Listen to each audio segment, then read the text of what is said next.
How do you feel about pain and suffering? How would you feel if you were suffering with pain because of a health condition, and no matter what you did, the pain and suffering would never go away, and that you knew for the rest of your life your pain would only increase? You know, all of us have probably experienced the loss of a loved one in death. And maybe some of us have even seen our loved ones suffer before they died. As a nurse, I have seen many people die agonizing deaths. And that's why I want to talk to you about this concept of euthanasia.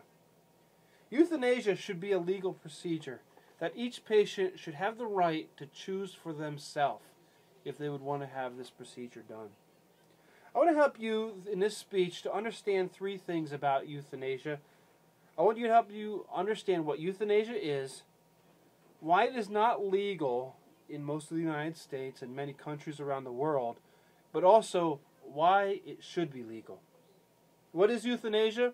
Well, it's defined by Collins English Dictionary as the act of killing someone painlessly, especially to relieve suffering of an incurable disease, also known as mercy killing. It comes from the idea or the Greek word meaning easy death. How's it carried out? Well, primarily when we're talking about active euthanasia, okay, euthanasia is either passive or active. Passive means they hold back a medical treatment like a ventilator, which helps a person to breathe, and they can't breathe on their own without it. So in essence, the old pull the plug, take away the ventilator, and the person will die. That's considered passive euthanasia. That is legal. Active euthanasia is when a doctor will inject into the patient's veins a drug or some form of strong anesthetic that will cause them to die. That's active euthanasia.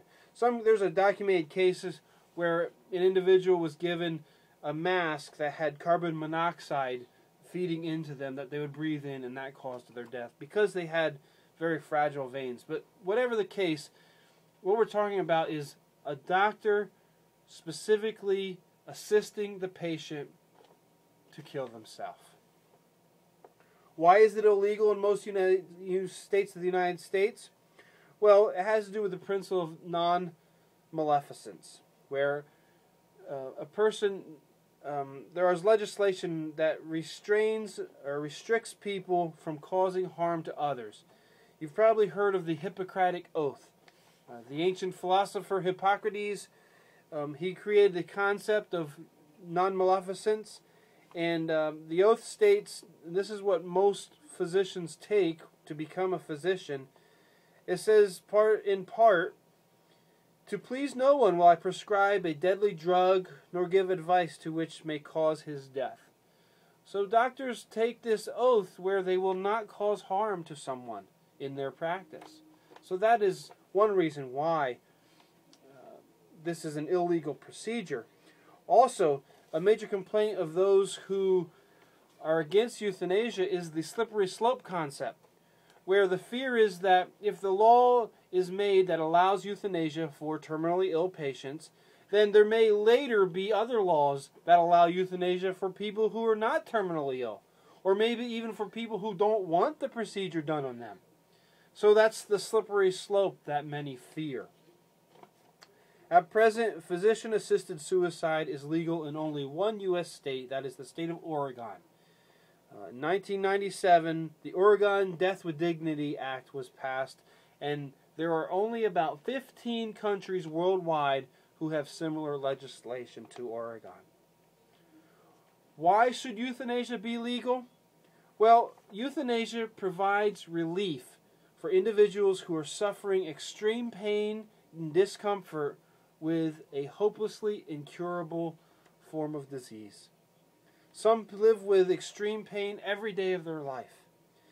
Those who feel that it is immoral, or that it goes against the code of God to cause another person's death, may really want to consider if that's really the case. In the United States, according to one survey, 75% of U.S. citizens identify themselves as a Christian in the form of Christian denomination.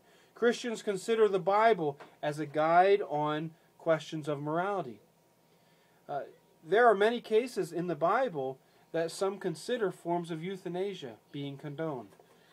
Probably most foremost in Genesis 5:24 and Hebrews 11:5, the man Enoch was considered a righteous man about to suffer at the hands of persecutors, had his life cut short by God. 1 Samuel 31 verse 4, King Saul, mortally wounded in battle, requested his own servant to take his life to prevent suffering. The man Job, in the book of Job, begged God to end his suffering by taking him into Sheol, or death.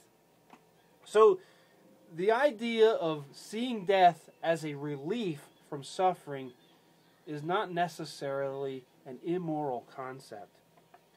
Also, euthanasia allows a person with a degenerative disease to have a sense of peace of mind, knowing that in a future point of time, as their disease gets worse, that they may have as an option this relief available to them.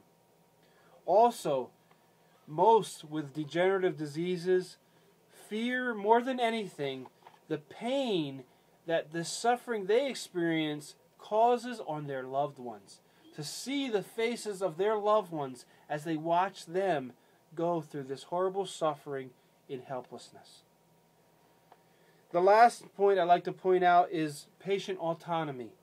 According to an article written by James M. Badger, Ph.D., healthcare professionals have the obligation to educate and advise patients of the best medical options. But, he says, patients always have the right to refuse. See, patients have rights. They have the right to good medical treatment. They have the right to refuse medical treatment. They should have the right to die. In conclusion, euthanasia should be a legal procedure that each patient has the right to choose for themselves. Do me this favor. The next time you have a cold, the next time you're in bed with a fever, a headache, stuffy nose, you feel terrible, think of this. What if you knew you would never feel better again? You knew that for the rest of your life, those symptoms that are making your life miserable will only get worse every day. Ask yourself, would you want to continue to live your life in agony, or would you want to have a choice?